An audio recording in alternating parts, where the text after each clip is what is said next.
Dear students, now once again, now we are going to start chapter gravitation और उसमें आज की हमारी टॉपिक है free fall and acceleration due to gravity. यानी अब हम लोग स्टडी करने जा रहे हैं free fall and acceleration due to gravity. अब तक हमने क्या स्टडी किया डियर स्टूडेंट्स? हमने फोर्स स्टडी किया, फोर्स के नेचर में ग्रेविटेशनल फोर्स स्टडी किया with the assumption and with the great predictions of Newton. Law of gravitation study किया जिसे हम न्यूटन लॉ ऑफ ग्रेविटेशन कहते हैं, और उस ग्रेविटेशनल इफेक्ट को स्टडी किया किसके फॉर्म में? सेंट्रीपिटल फोर्स के फॉर्म में। फिर हमने यूनिवर्सल ग्रेविटेशनल कांस्टेंट के इफेक्ट को स्टडी किया। अब हम स्टडी करने जा रहे हैं फ्री फॉल और साथ में क्या स्टडी करेंगे? Acceleration due to gravity. Okay students, free fall, free fall का टोटल सेंस है without any external effect, without any external effect, it means हम सपोज ये कर लें कि ये अर्थ सरफेस है। ये क्या है? अर्थ सरफेस है। ओके, और ये एक ऑब्जेक्ट यहाँ से, ये एक ऑब्जेक्ट है, इसे इतनी हाइट से हमने क्या किया? ड्रॉप कर दिया। ये नीचे की तरफ आ रहा है, यहाँ पे कोई एक्सटर्नल फोर्स अप्लाई नहीं कर रहा है, तो ये नीचे की तरफ आएगा। यानी कि जब भी कोई ऑब्जेक्ट अर्थ सरफेस की तरफ मोशन कर रहा हो, गिर रहा हो, और उस पर कोई एक्सटर्नल फोर्स अप्लाई नहीं करता हो, क्या अप्लाई करता? ओनली ग्रेविटेशनल फोर्स अप्लाई करता। यानी कि यहाँ पर with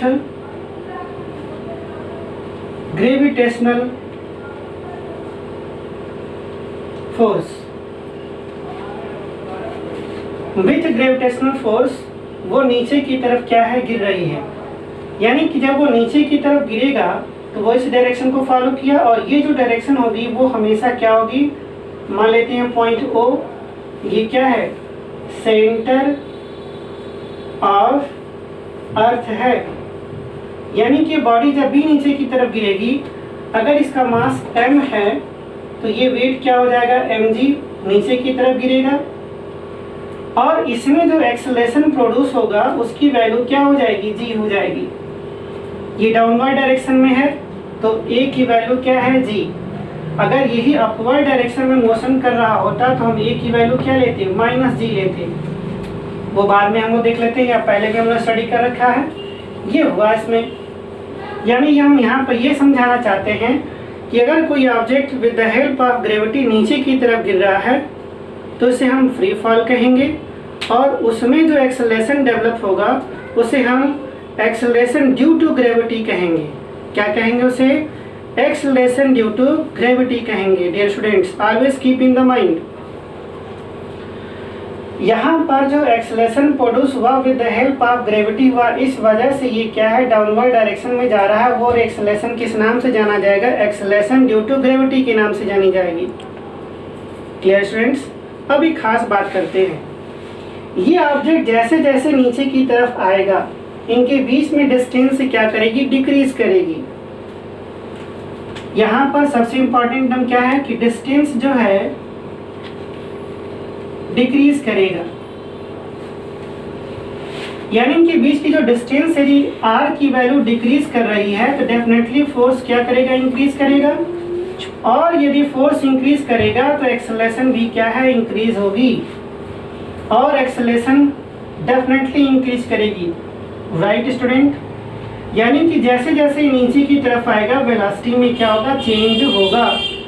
वेलोसिटी क्या होगी? वेलोसिटी में वेलोसिटी क्या हो जाएगी? चेंज होगी। वेलोसिटी क्या हो जाएगी? चेंज होगी। Right student?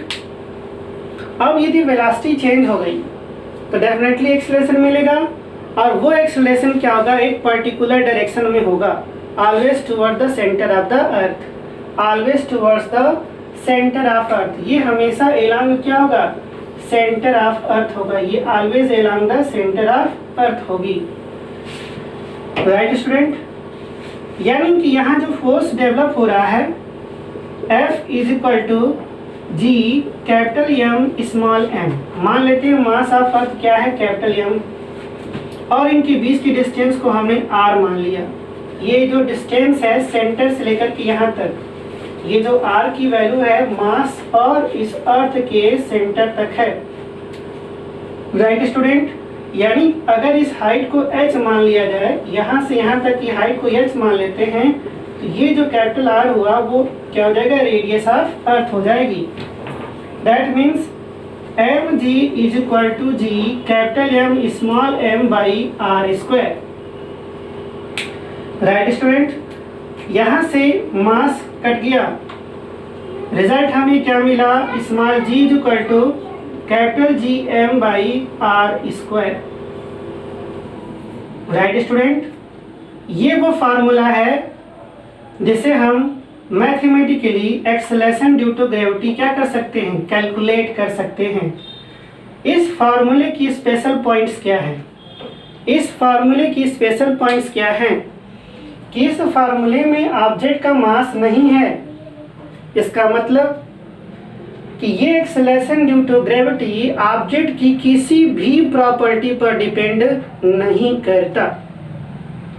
इसका मतलब क्या हुआ कि अगर पीसा की मीनार से, लिसन, अगर पीसा की मीनार से या फिर कुतुब मीनार से या माउंट एवरेस्ट से अगर हम स्टोन या किसी छोटे से रुई के टुकड़े को छोड़ दें जिनका मास क्या हो, इक्वल हो, वो अर्थ सरफेस पे क्या होंगे, साइमल्टेनियस रीच करेंगे।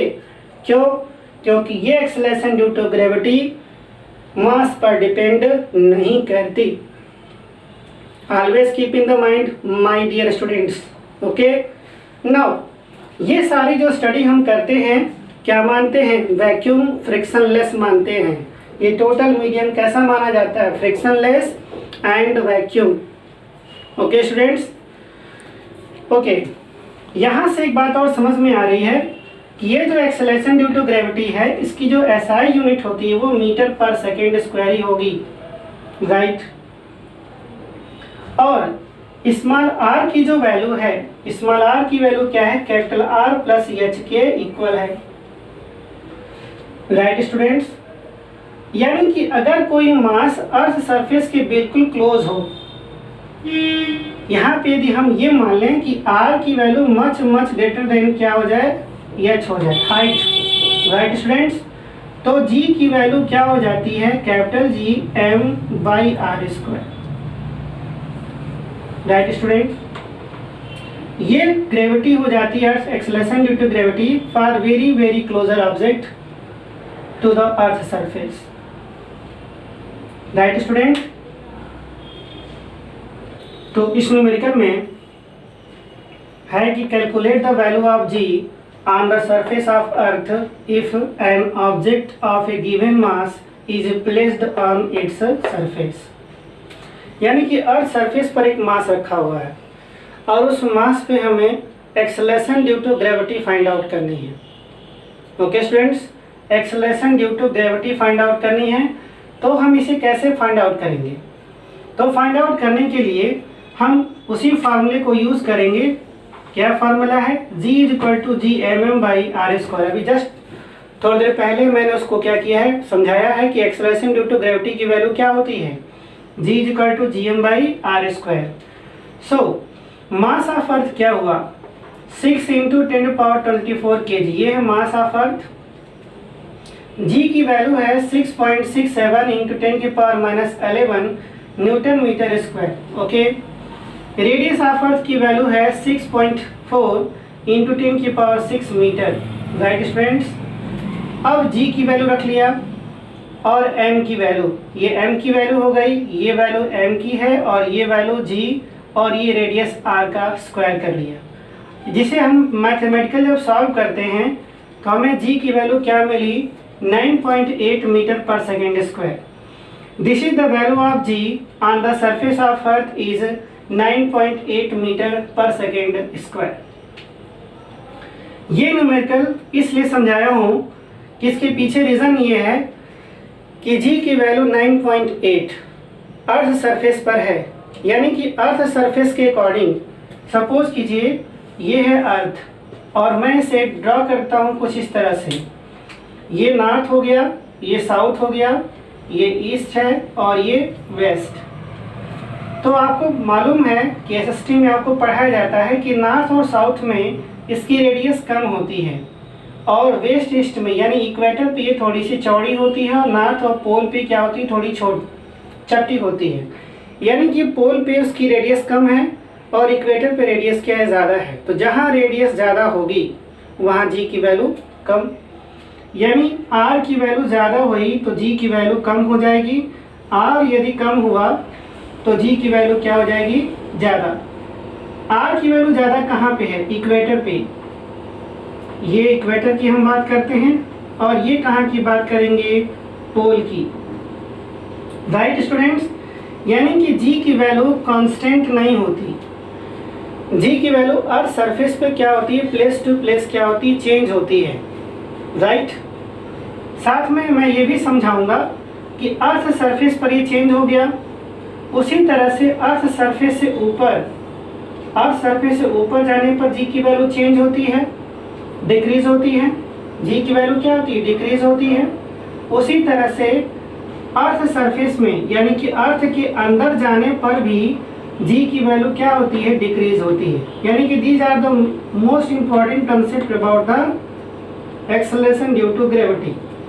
Always keep in the mind, G की वैल्यू चेंज होती है कहाँ पे, अर्थ सरफेस पे, पोल पे ज़्यादा, राइट, और इक्वेटर पे कम। Keep in the mind. Second thing, earth surface से ऊपर जाने पर जी की वैल्यू कम होती है, राइट। थर्ड पॉइंट क्या है, अर्थ सरफेस से नीचे गहराई में जाने पर भी जी की वैल्यू क्या होती है, कम होती है। और साथ ही स्टूडेंट, जब अर्थ अपनी जगह पे घूमता है, स्पिन करता है, तो भी जी की वैल्यू क्या होती है, चेंज होती है।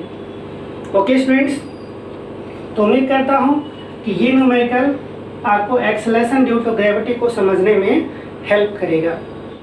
तो इस न्यूमेरिकल में कि find the value of g on the surface of moon if an object of given mass having radius negligible to that of moon is placed on it।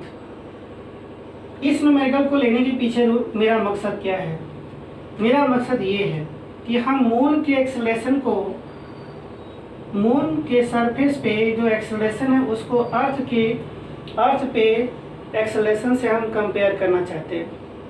Okay, mass of moon क्या है, 7.4 into 10⁻22 kg।